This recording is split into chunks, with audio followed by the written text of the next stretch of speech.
begin the firm? I began the firm as a one-man operation with one job that I received from my former employer. I was working with an engineering company, Larson Engineers, and when he found out I was going on my own, he says, you can take this client with you. So he gave me a client as a first job. So it was I had one room in an office building with a real estate office, and it grew from there. So you started as one man with one client. Right. And built from there. Right. It's pretty impressive. Sounds impressive. So what prompted the firm to expand into Florida and Ohio? Well, Florida, I'll answer, and I'll leave Ohio to Wayne, because that's his doing. Florida, we went into the state of Florida through one of our clients who we were working with in Rochester and who wanted to get into building down in Florida. So we formed a partnership at the time, an engineer and a contractor, which you're allowed to do in the state of Florida, where New York State, you're not allowed to combine the two. And we went down there for the purpose of doing projects together. After a year or so, the contractor portion of our company, he says, I'm going back to Rochester, and he turned the company over to us, and we stayed on in Boca Raton, Florida until 1996. And then we moved into Jacksonville. Well, Ohio was because a client of ours, who was the airport director at Rochester, became the airport director at Dayton, Ohio Airport. And, we visited him, we had a good relationship with him. And eventually we ended up working there to the point that we work at several airports there, we have a staff of 6, and we need to open an office there. What prompted the firm to begin an aviation practice?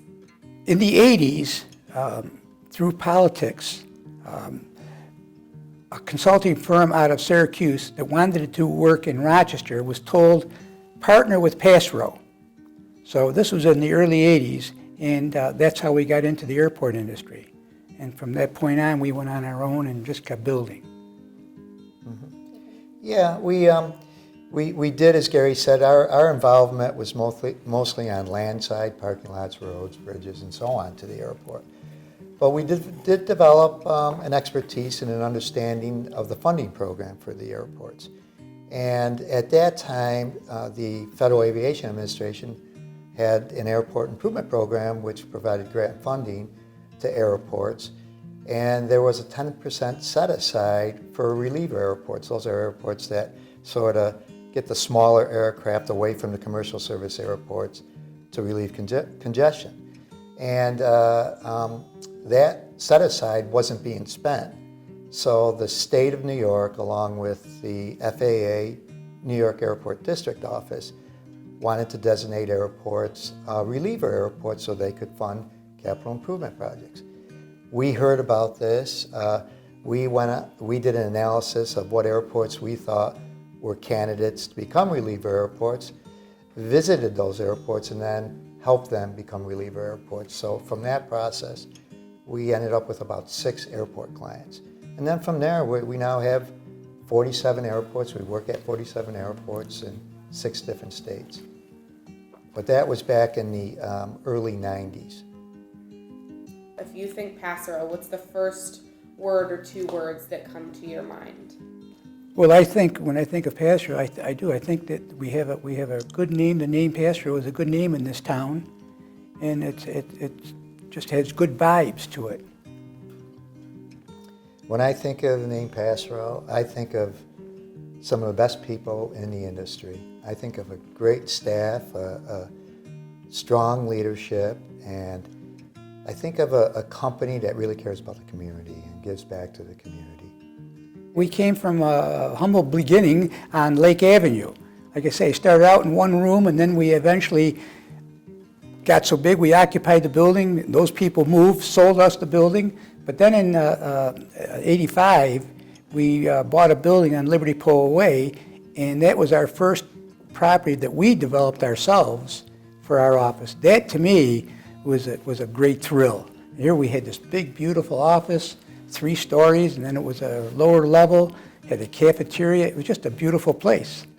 And then this came, but I'll let Wayne talk about this because this is his brainchild. Well, this is just an opportunity we had. We had outgrown Liberty Pole Way, and we've been looking for a while, a couple, 3 years, for new office space. Our criteria was to stay within the inner loop.